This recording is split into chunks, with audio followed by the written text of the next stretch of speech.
Alright, let's start. So this is the problem 2, and this is basically a linear program problem. We go to the part A, which is identify the optimal solution from this set of equations. This is the final set of the equations, and which is corresponding to the final tableau. And you can find the corresponding value, which is x1 is equals 5/3, and the x3 is 3. The rest of them just 0. I'll get the first one. And we come to part B, which is construct a dual problem. I mean, this one's pretty easy because we have done it a lot in class, also the homework. So we just make the transformation just one by one. I think really easy, so I just don't want to waste time here. And now we come to question 3. It says identify the optimal solution for the dual problem from final set of equation and verify the solution by solving the dual problem graphically. So now we have to do because we have the optimal solution from the part A of the primal, and now we make the dual to the canonical form at the complementary exactness, and we do the mapping, which have the corresponding x1 to y3 and blah blah blah, x5 to y2. And because we know x1 is not equal to 0, so we can map to that y3 is 0. And we have x3 is not 0, so we have y5 0. Now we just plug in this value to this canonical form, and we get the equation, 3 variables, 3 equation. Now we solve y1 out, y1, y2, y4 out.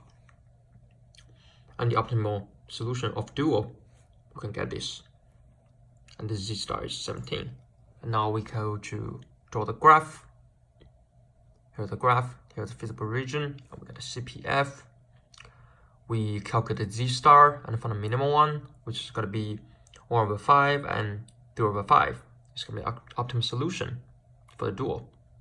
Here comes the interesting part. So we changed the previous question, and we changed the coefficient of x2. And we want to use the duality to see whether the previous is still optimal. So we have the previous optimal solution, and we change it to duality, and we plug in the value, and we found it violates one of the constraints. So apparently it's not optimal. Now it comes to the part E. So it says use fundamental insight to solve this problem. And now we need 2 tuple now. One the new initial tuple, which is corresponding to this one. And the second one is the final tuple of the original model. Now we have C bar. The C bar is the coefficient of the objective function of the new initial tuple. We get A bar, which is from the constraint. Now we have B, which is the value. And now we got Y star, with the previous optimal solution, and we get S star, which is the here. All right, then we solve it. We get delta. We got a matrix, some matrix, and we got delta A star, another matrix. And now to construct the revised final tuple, so we take this one. So how this one comes from? This one comes to the 2 plus the negative 14/5, and the same thing for the rest of them. Just plus get this one, and plus get this one, and the rest of them just the same. And now we have the new final tuple. We solve this tuple, and we got a new final tuple. And now we have the final set of equations based on the final tuple. So we have the coefficient of x2 is 0, 0, 1. And now the part F, we change again, and we add a new x, which is x new. And we still want to see if it's optimal. And now, so again, we plug in, transfer the primal to dual, and plug in, and we find it still violates one constraint, so it's not optimal. And G, use fundamental insight again. So it's still the same thing, but now we get one more row, which is x new. This is a new initial tuple, it's a final tuple. We got x new. Now we get a same, the C bar again from here, and the A bar, which is from constraint again, same thing. It's almost all the same thing. And we have the revised final tableau. Also, we do the deduction. Now we have final tableau. Solve this one, get final, and now it's final set of equation. So we can get the coefficient of x new is 0, 1, 0. Problem 4. Alright, break the video in parts, but we'll stick them together later on. Well, here's a mixed integer program problem. So we use branch and bound algorithm. We have that, and we solve in table, and we have the answer, which is x1 equals 2.133, 0, x3 3.7, x4 3, and we got a z, which is 197.33. Now we start branching. Branch x1 first, which is bigger than 3 or smaller than 2. But both of them are infeasible, because for the first x bigger than 3, we found the x4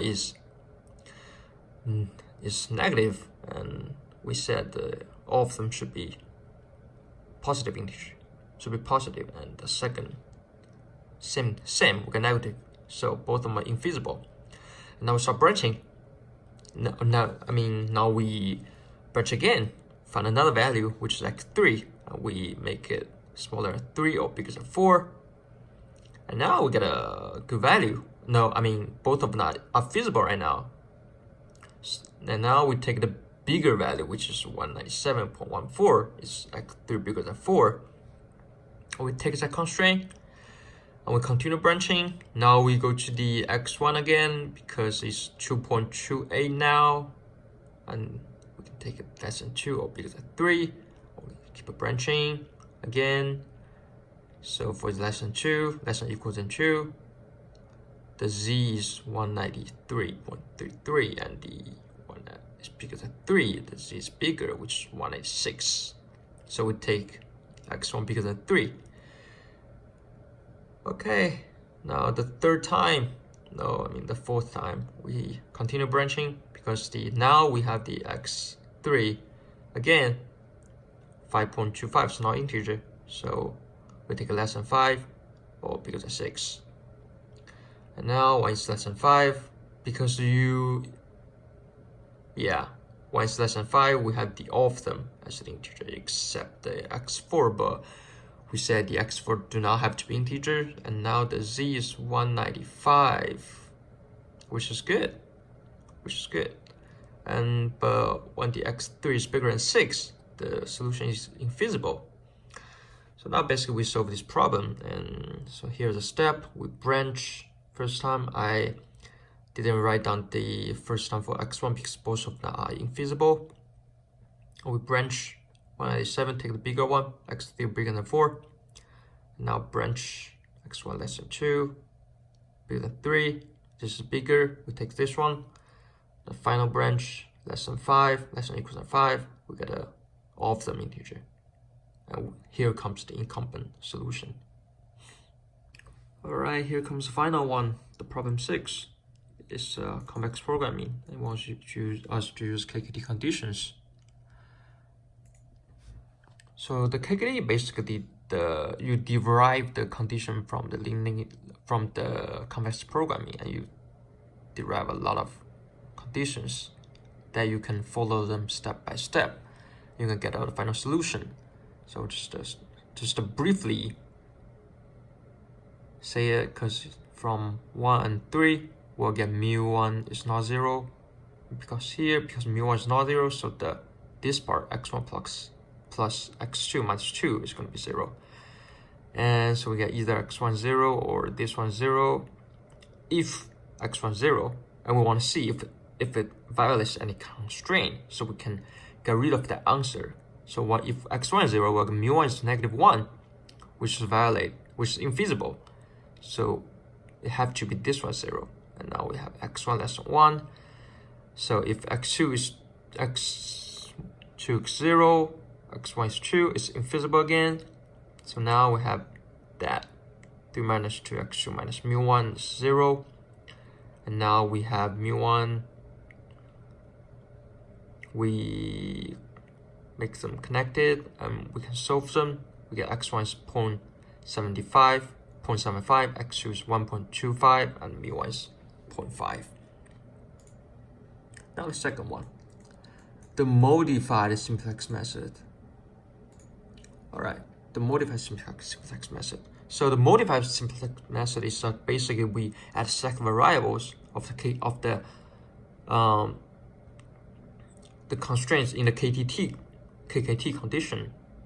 We add y1, y2, and v1, which is the stack variable. And we have the new constraint.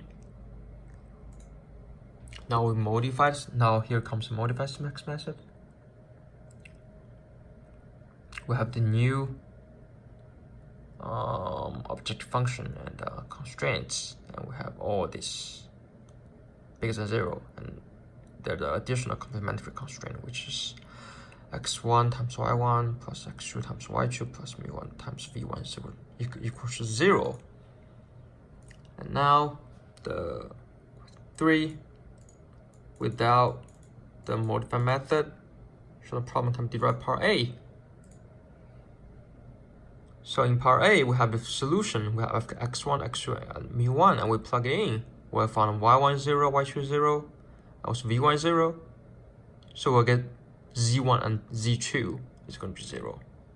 So also the optimal solution from part A is optimal for part B, which makes sense, really makes sense.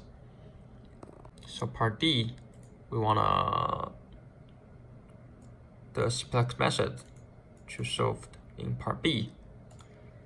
So here comes the tableau, and we construct tableau, and just want to make sure we enforce the z1 and z2 is 0.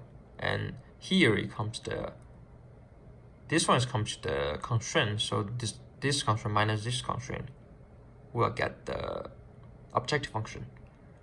And now we solve it step by step, and we're gonna find a solution, which is x1 0.75, x2 is 1.25, mu1 is 0.5, and z star is 0. Same thing. And finally, dynamic programming. We have almost exactly the same problem in the exercise with dynamic one. So we have the S state, which is the R is the slack in the constraint. And the state n equals 2, we have that. So minimum 3R is the remaining minus R squared, which comes corresponding to the x2 here. And now we come state 1, we replace the R to the x1, transformation of minimum, and we just solve the equation. We'll have this quadratic equation, and now we find the derivative, and we find the optimal solution of that. The final one is Excel. So I follow a YouTube video, which I attached here. So you have to add in. You need to. I think the adding solver, and now you can solve the problem by Excel. That's it.